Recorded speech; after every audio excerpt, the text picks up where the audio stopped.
Stage 11 of the Longines Global Champions Tour, deep in the German countryside, surrounded by horse lovers. We find ourselves in Riesenbeck, the beating heart of German show jumping.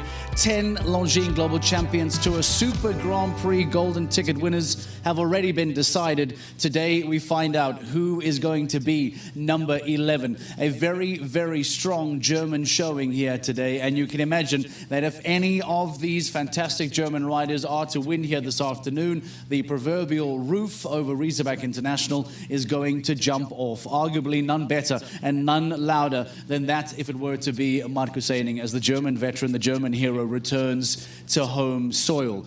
You're only an hour down the road, so saying returns doesn't feel very right, but for a man who travels as much as you do, how does it feel to come back and actually be able to compete in a big show here in Germany? Yeah, it's for us it's amazing.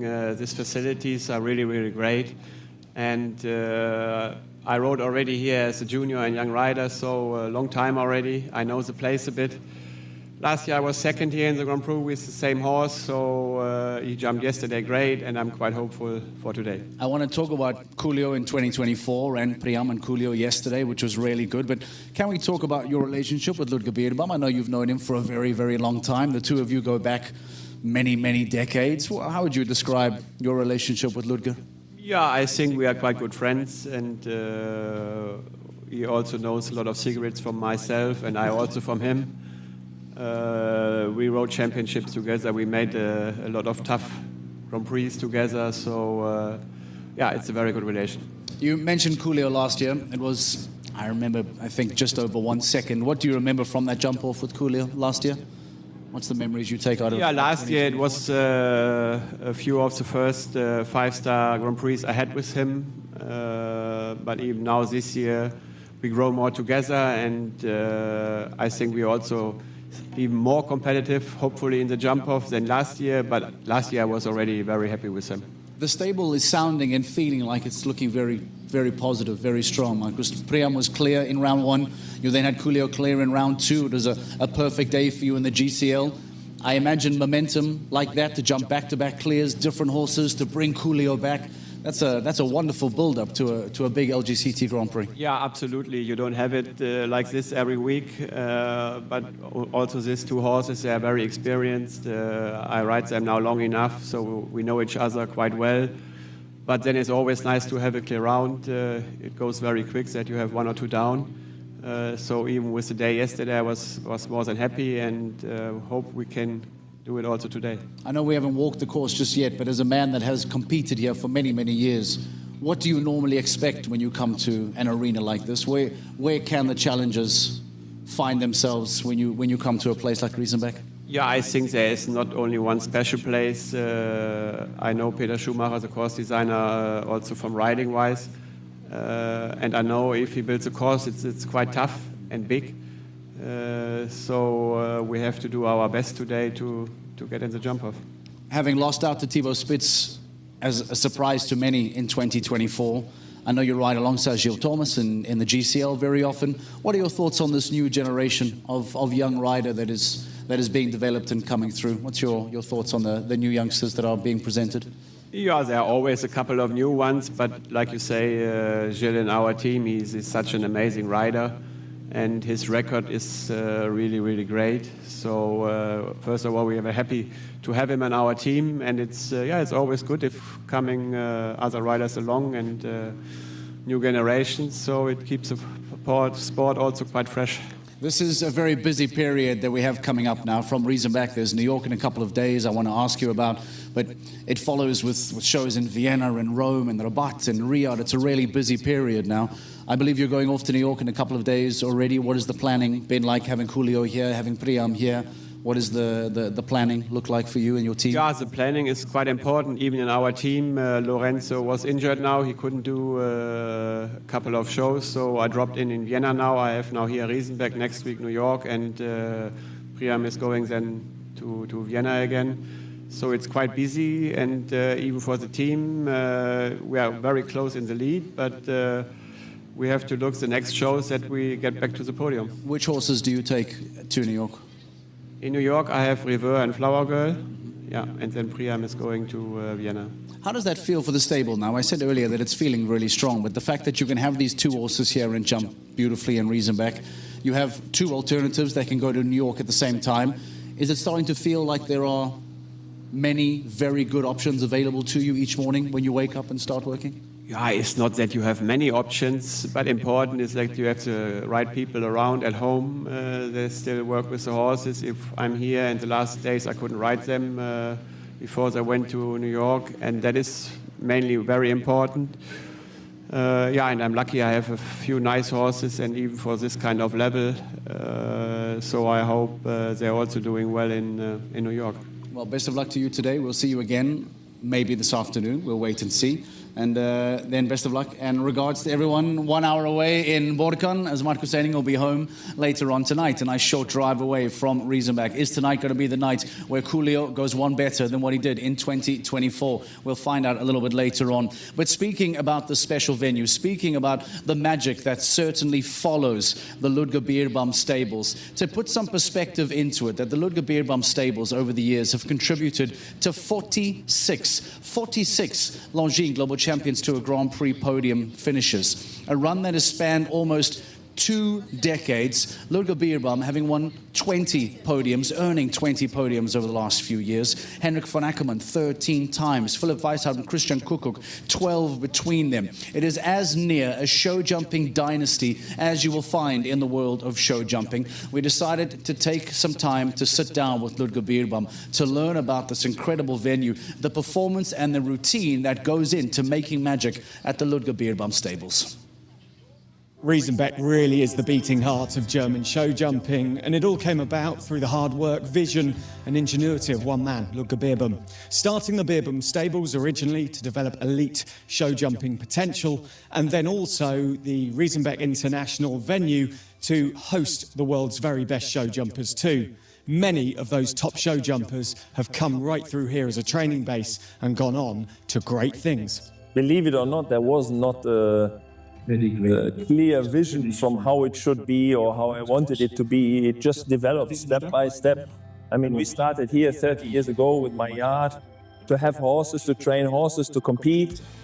And then this venue, this was also just happened. The people from this area, the Baron living in the castle, he approached me, said, we have a lot of space there at the Surenburg. Would this be something for you to host events? And that's how it all started. And yeah, I didn't think 10 years ago that we will be here today and host a GCT event like this with the best riders in the world competing. So Riesenbeck and the Beerbaum stables, I think what we stand for is really horsemanship and having the best facilities for our sport. It's really a great team behind.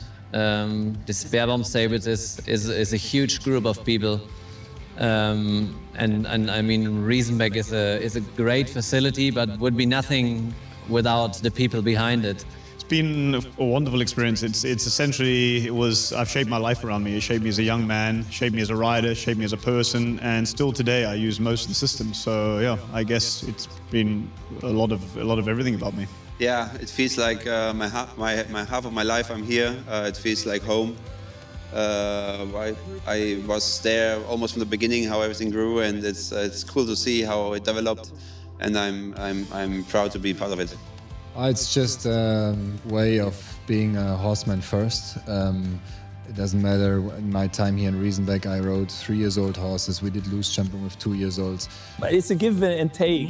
You know, people, young, committed people coming here to apply for a job, and we will start to work together. I mean, we talk about the few really good ones. There's also some which don't make it to the top, and they're still working and bringing along young horses. But this working together with committed, young, skilled people.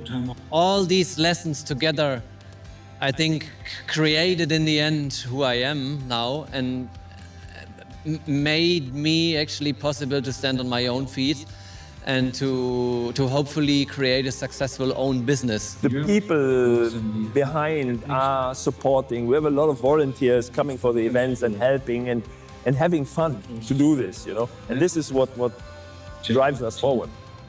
If you want to be successful in life, you need stability and consistency, and that's what that Lugge sort of everything is about. The training every day is this, you know, the same thing, all the little details, keeping it simple but keeping it super accurate. And I think over the years that builds confidence with horse and rider, and you see all the guys, especially they come here as young guys, and it's like I said, it's very much also a lifestyle. So the guys stay here over long term. They start on the young horses, educating young horses while educating themselves.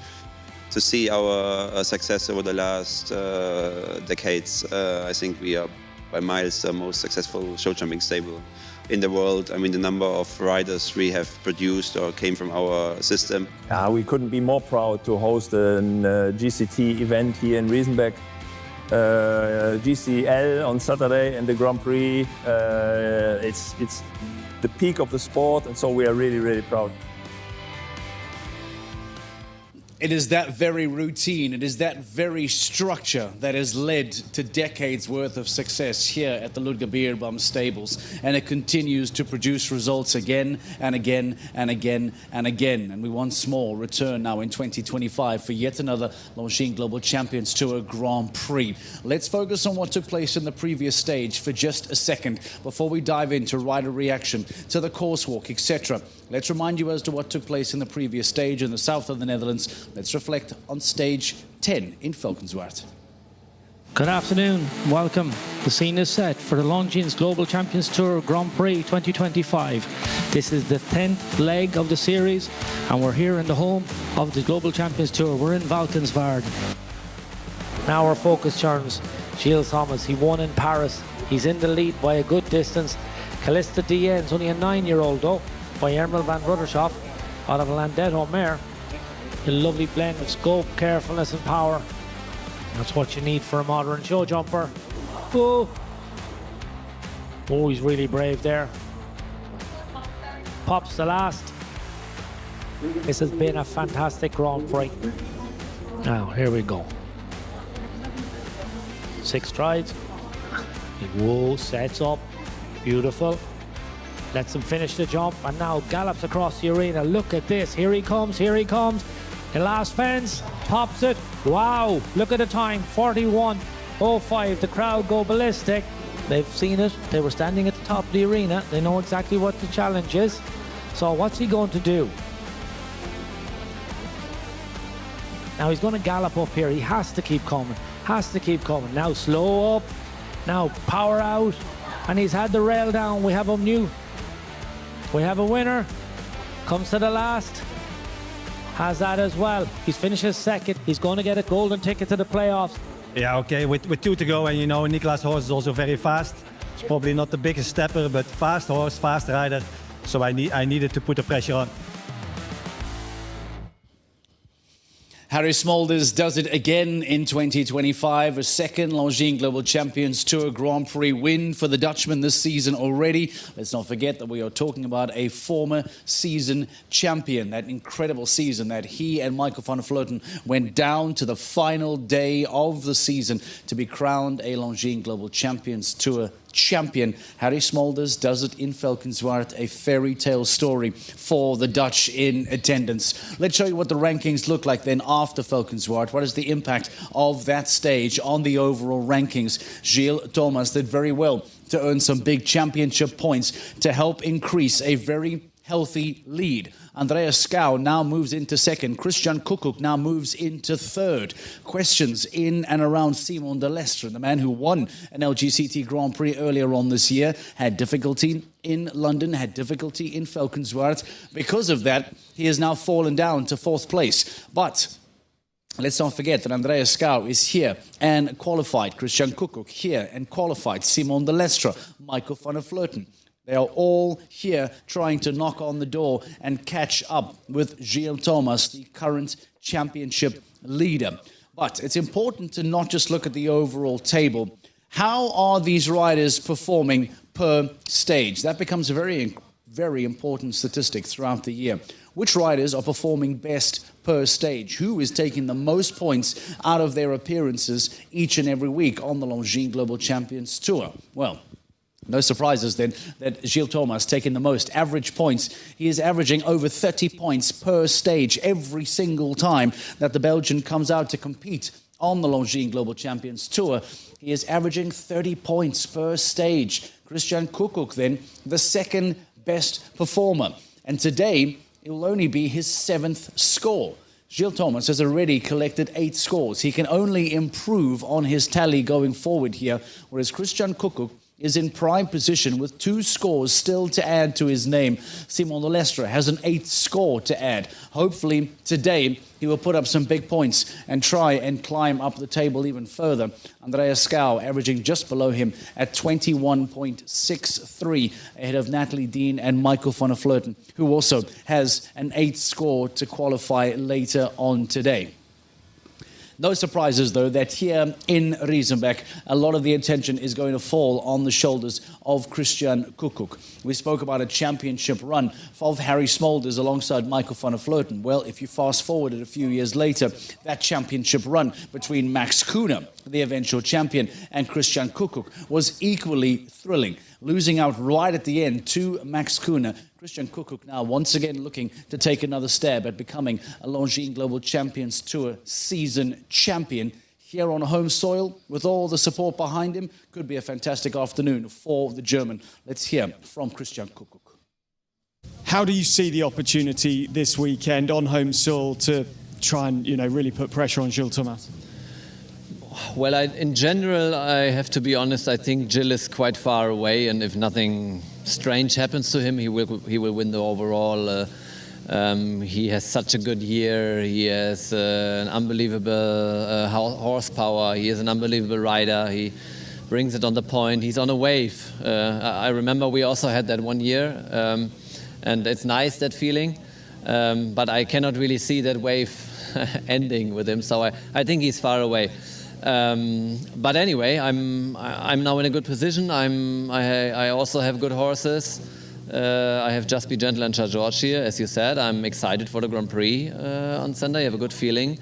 My plan is to jump Just Be Gentle. I jumped her today. She felt great, so I'm really looking forward for that. And then I will see if I can put a little bit of pressure on him. I would like to, for sure. But as I said, I don't really feel that matters how many pressure we put on him. He's quite far away. Good start time for Christian Kukuc and Just Be Gentle, by the way. 31st to go. They will have a lot of opportunity to watch the riders before them to see how they perform. Can it be a fairy tale finish for Christian Kukuc later on tonight? But a man that we spoke about a little bit earlier on is that of Simon de Lestre, the Frenchman. Had a wonderful middle part of the season in the summer where he was superb, in great form with Cayman Jolly Jumper, going on to win an LGCT title earlier on this year along the French Riviera. But then had some difficulty, failed to qualify in London, failed to qualify in Valkenswaard, picking up 0 points from those Longines Global Champions Tour Grand Prix. But he is back today and has qualified superbly on NASCAR. He'll be 38th to go.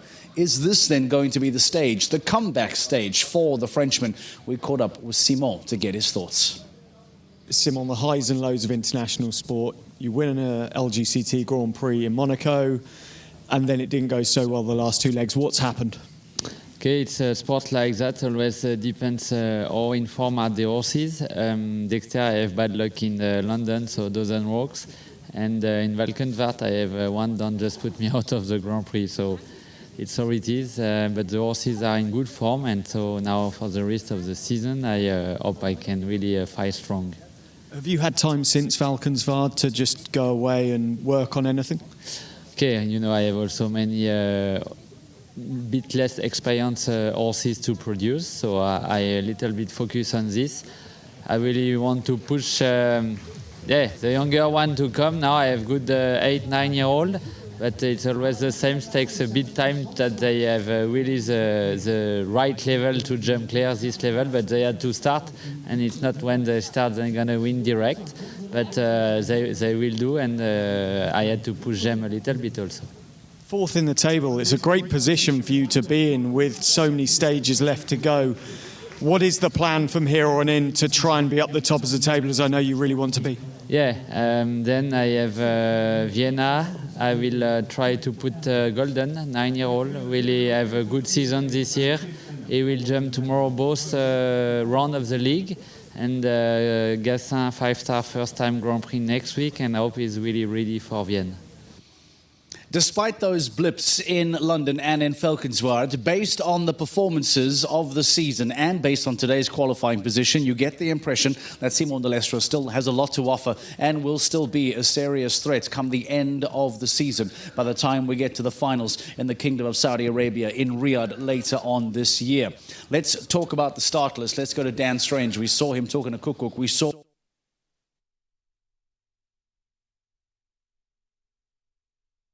side quality good on you. In third, very early on, Jana in front of Fredrika. us today, and who is looking good?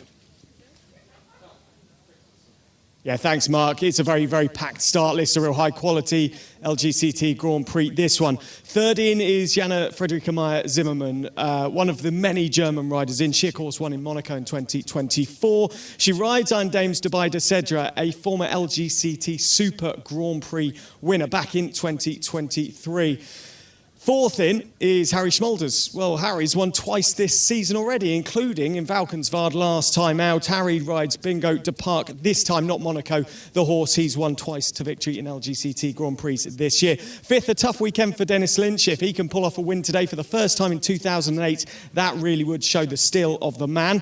11th in is Duarte Seabra on Dorados, who's going really well. His 9-year-old son is here watching, has been here all weekend. 15th on the start list is Yoli Maitilaneo. She, of course, the Greek rider, won in Madrid. Can she win twice in a season here? Let's wait to see. Next, there's an array of Germans. Johnny Sprayer, Christian Arman, Richie Vogel. Don't bet against him winning today. 25th on the start list is Kim Emmen of the Netherlands. She was third in Monaco this season. The form of Imagine NOP is absolutely huge this year at 1.60 meters. The glut of quality then comes quickly. Niels Brunsils, Katrin Eckermann, local rider, Marcus Eining of Germany as well, and Mexico 2025's LGCT Grand Prix winner, Emmanuel Camilli, who of course is based here at Beerbaum Stable, 2. Into the last 10, and the quality just keeps coming. Christian Kukuk, the local lad on Just Be Gentle, who's won an LGCT Grand Prix in Doha previously, and Christian has finished second in London last year as well. Steely Dan and Henrik von Eckermann come in 34th. And then you're on to the real big guns in terms of the season standings, because Andreas Scout comes in, 37th overall. He's second in the standings, rides Dark Deluxe, who has a 50% strike rate at 1.60 meters. And he won in Monaco. Simon de Lestre, 38th to come in. Can he win it again? He missed the last two LGCT Grand Prix. Mark, back to you. All right, Dan Strange, thank you very much for giving us an update on who then to look out for in today's LGCT Grand Prix. The best 40 riders in Germany, all here competing for the top prize. Marlon Bayer-Jonsson has qualified for the Grand Prix, but has taken the decision to not compete in today's event. It would have been another opportunity for us to see the incredible H&M Indiana, but that is the horsemanship of Marlon Bayer-Jonsson, knowing that now her horse that has gone all around the world and won absolutely everything will begin to dictate how and when the competitions should be coming around. We took some time to sit down with the Swede and get to learn a little bit more about this incredible pairing of Bayer-Jonsson and H&M Indiana.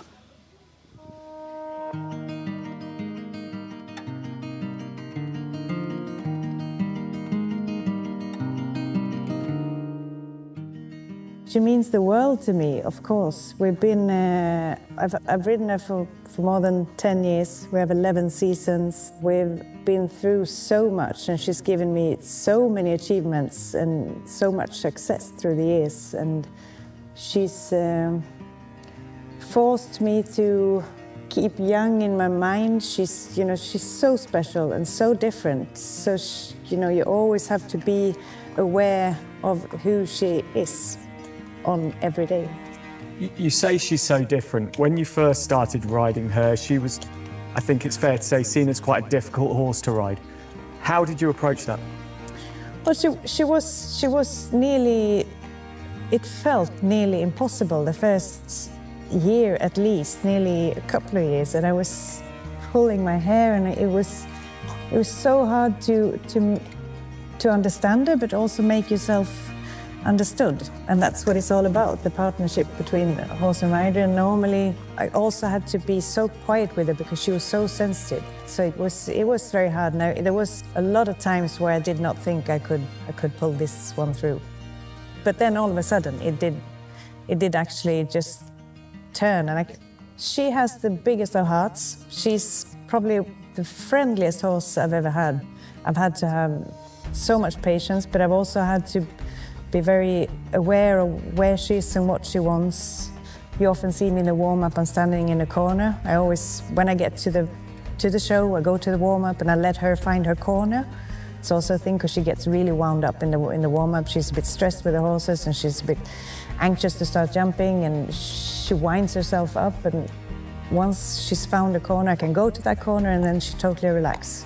And then off we go again and back to the corner and she's relaxed again. You know, so little things that I never ever get on close to the ring. I always get on in the stable before every class. I've done that now for 11 seasons. We have learned, me and my brilliant Lina, who is her person, how to keep her calm and happy, and to do it her way. We've learned to do it Indiana way.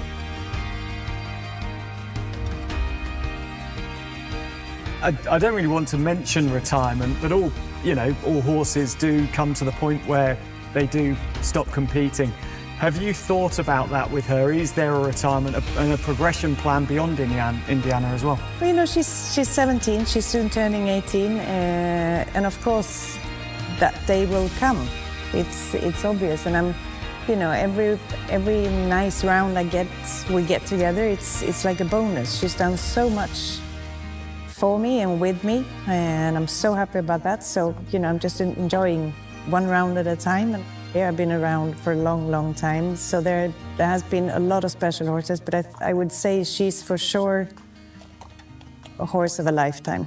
We built up a great relationship. I trust her, but she trusts me probably even more. You know, she's a kind of one-person horse. She has so many people around her that have totally understood her. Like, again, Lina, that travels the world with her, that's her person. I am her rider, for sure, but she also has her vet that totally understands her, the blacksmiths. Everyone knows. You even have the judges at the show, they know, oh, here's Indiana, let her stand where she wants, and this and that, you know. So it's somehow most people around her have had to adjust a little bit in how we do things because of her, because she's so special, and we're all really happy to do it as well, because again, she is special.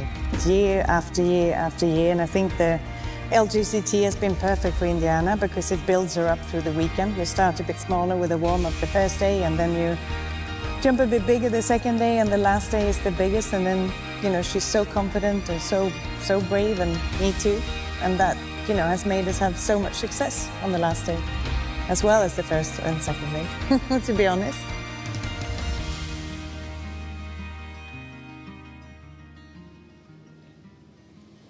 Isn't the most incredible thing to take out of that there is something regarded as the Indiana way? And I think that after having performed the way she has over the last decade, that Indiana has earned her own way. And Malin Jonsson and her team have now learned to work alongside that and get the absolute best out of what she has described as a horse of a lifetime. H&M Indiana and Malin Jonsson will not be competing in today's LGCT Grand Prix, but there is still a long season to come, and we know that there will be appearances from those two magnificent athletes still later on. Let's talk about what has been built here this afternoon. What is going to be the challenge that lies in wait for the riders? Dan Strange catches up with Oliver Lazarus to get some thoughts. Yeah, thanks, Mark. We're in the arena ahead of this amazing Longines Global Champions Tour Grand Prix. I've got Ollie Lazarus here. Ollie, you've had a look at the course. We're right in the middle of 2, the roll back to 3, and then 4. Yep. What are your initial thoughts? Well, you know, first of all, we're in Germany, so you always know you're going to be jumping big jumps. Secondly, with Global Tour Grand Prix, big jumps again, and that's what we've got today. We've got a massive arena, and the jumps, the ring shows its size and the jumps show their size. It gets going very early, you'd imagine that in a Grand Prix. So we're just going to come this way. We're over the Oxer with the Liverpool underneath at 4. Yep. Early thoughts here, and then we're coming into this big triple combination. Yeah, so literally you start off with 1, you have a long way down, that looks like a standard 10 strides, but you know, always in these type of rings, it's all about rhythm. So you're trying to keep an easy, steady rhythm, not too wide around, just for the time. You have a tall Prague playoff, land 4 strides to your water tray Oxer. Again, you don't want to push them deep, but it's a big enough Oxer to start off the course. So you need a little bit of pressure, a little bit of hand, and then we have running down to the combination. I'm sure some riders will try and fit 8 strides in here, but that walks like a 7. When we're running down the hill, you've made a big push on the Oxer. I think if you keep your body forward, let them glide down, and your last 3 strides, you really anchor down, and you try and be really slow and passive coming in on A. You have 2 strides, B, and then you push out over C. So yeah, combinations are always a talking point in every Grand Prix, but especially this being quite careful, tall coming in and running a little downhill. Then we continue our rhythm around. We have an airy vertical, see only 3 bars with a false water tray. That one, again, you have a big effort over the combination. The horses have used a lot of power and scope. It's going to be a rider's jump, that, trying to get your horse balanced, trying to keep the breath in them. And then we have an outside 9 strides. You don't want to land on the inside and get that too static, because that's a big Oxer coming in, and you could potentially have a back bar. So we try to stay a little outside, keep our rhythm, and we have the double there, the green double. Then it looks like it walks a very normal 6 strides up to number 8. The Longines Oxer, outside 7 to your black plank there. That's also going to take a little bit of jumping. It's a very, very thin plank, very airy. Yeah, so I think the riders, again, that's going to be a rider's jump. Staying patient, not getting excited, and staying on the outside. If we just jump forward then, 13, you're coming in clear, you've then got a big vertical and a tasty Oxer to finish right in front of VIP. It's a really difficult course. Yeah, so that's where you've got to stay in the present. You know, emotions are going to start getting the best of us. A lot of money, you're excited, I'm clear, this could be my day. You've got to, when we walked the course earlier, you go over number 12, and if you're clear, you've got to think of the time, but that's a very tall vertical. So you've got to take a deep breath, balance your horse up, give yourself, I think, that time over the vertical, pick momentum up, and you want to ride out of the turn. You don't want to be static on the last jump. So you need a good rhythm out the turn and trust your horse's ability. Ollie, great analysis. Thank you and good luck to you for today. Mark, back to you in the studio. Thank you. Rhythm and trust, that's required of many, many other things, of course, to go on and become a champion later on today. That music around the PA system here signals that we are ready to go. Ladies and gentlemen, the Longines Global Champions Tour Grand Prix of Riesenbeck is next.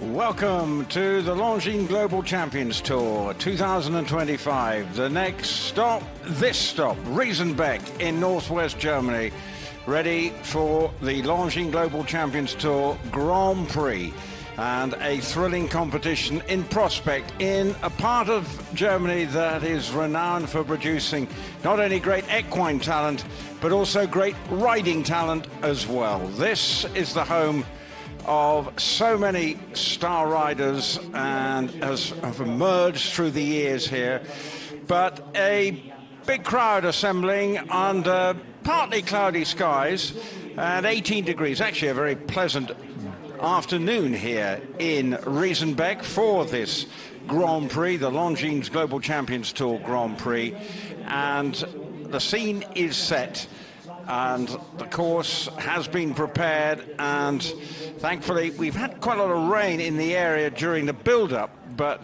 during the 3 days of competition we haven't had too many showers, and nice drying conditions have helped the ground here at Riesenbeck for this afternoon's feature class. And it really should be an intriguing one, a competitive one. A world-class array of talent has been assembled here, both equine and human, to compete. So I think we're in for another thrilling ride. So looking at previous winners, well, Thibaut Spitz won last year. He's not here this week, but Harry Schmolders is. And he's coming in off what is promising to be a very good season on the Longines Global Champions Tour Grand Prix circuit. So here in Riesenbeck, it's looking to back up recent wins as well. So a lot at stake for Harry Schmolders as he bids to try and retain his crown. A prolific winner on the Longines Global Champions Tour. And Harry will be one of the earlier starters. Well, here are the current overall rankings. And looking at Christian Koekkoek is in action here, as is Simon de Lest and Michael van der Vleuten. They're all competing here. So they will be looking to close near the top. Dennis Lynch, Max also here. And looking at some of the others, Harry Schmolders there, you see currently lying 16th.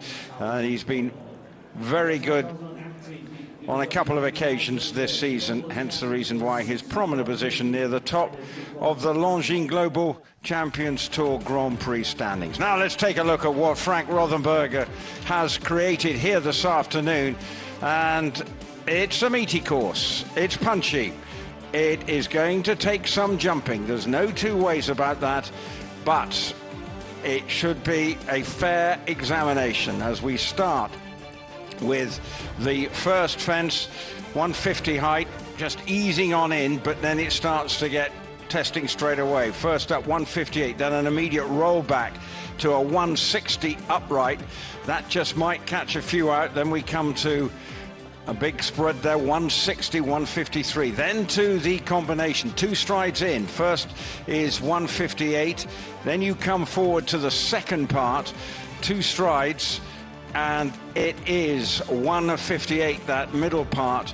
Then 1 strides to the final part, 152 with a 160 spread. So no let up there. You've got to keep it going all the way through that combination. Then it is a turn back round to 6, which is a water tray, Liverpool. That stands at 160. Then to the second combination, the double at 7A and B. And it's a 153, 160 start, and then the second part, height of 160 as we look on from it, as you can see, testing, but 1 stride through what will be 7B. Then a related distance to the next, expected to be 6 strides to 8, with a 155 and a 170 spread, so that will take some jumping. And then you've got to run to the next, which could catch out. There's a tricky little upright there at 160, and then a roll back to fence 10. 153 and 160 is that particular obstacle. Then coming down the side of arena to a triple bar that stands at 160 with a 2 meter, but then a run, a related distance to an upright at height at 160. It will maybe catch the inexperienced out. Then to 13, bit of a run to 13, 160, and then a turn back to the final fence, which is a big one, big oxer, 153 with a 170 spread to finish in front of the VIP tent here at Riesenbeck. As you can see, long and testing, and will offer no real let-up. But talking to the riders, reckon it's a fair test on ground that is stood up well, given the conditions we've had here. The crowd getting into the grandstands here, big crowd basking in September sunshine for the action here. And here is the starting order. First up will be the local rider Stefan Engbers. He will be amongst the early starters. Harry Schmolders will be fourth to go. Be interesting to see how he gets on with this horse, not the horse that's been giving him success this season. Some of the other names coming down there, Max Watchman had a good weekend, and from Greece, Iolo Mirzitaneo has impressed this season, winning in Madrid. Others to watch out for: Christian Ullmann will be 18th to go. Richard Vogel, and we'll have lots of local support for him as well, and he will be 20th to go, the talented young German. Then looking at some of the later contenders, Marcus Enning, Michael van der Vleuten, Christian Koekkoek, who's based here, riding Just Be Gentle, will, I'm sure, be there or thereabouts. He'll be 31st to go of the 40. Henrik von Eckermann, some star names bringing the curtain down on the first round. Michael Pender, who went very quick yesterday in the qualifying class on HHS Los Angeles, the young Irishman at 25, will be last of the contenders here. So we're getting ready to begin this latest leg of the Longines Global Champions Tour Grand Prix time here in Riesenbeck. Lovely, picturesque, tree-lined venue, as I say, in real horse country here. Of course, Germany renowned for producing so many top-class jumpers over the years, and this place based with Ludger Beerbaum, obviously based here, and he has helped so many riders through his academy here. Amongst those, Henrik von Eckermann spent a lot of time here. Christian Cook has his stables here, and I know he's got many a family and friends here to watch him maybe add to his roll of honor at the highest level. So the fanfare heralds our first competitor here in Riesenbeck, and it is the German rider Stefan Engbers coming in as he begins on Baju. And the 43-year-old on Baju, and I believe this 12-year-old Gray actually got in here because there were 3 withdrawals from the original top 40 from yesterday's qualification. So getting in, and I think this is his first time in a Longines Global Champions Tour Grand Prix. So let's see how he copes here and where he may find the odd danger which could signal for the others to keep an eye on. But he's on his way now, jumping that Four Seasons fence. The first comes down to fence number 2, and that one stands at 1:58. Then this roll back. Time allowed is 86 seconds. And the big spread there. Now to the combination coming on diagonally down the arena, and nicely through that. A long run to the next, number 6. Pings that one well enough. Now to the double. 160 the first part. The spread on that, and 160 the second part. Now to 8, now to 9. And this is a pleasing enough start for Stefan Engbers.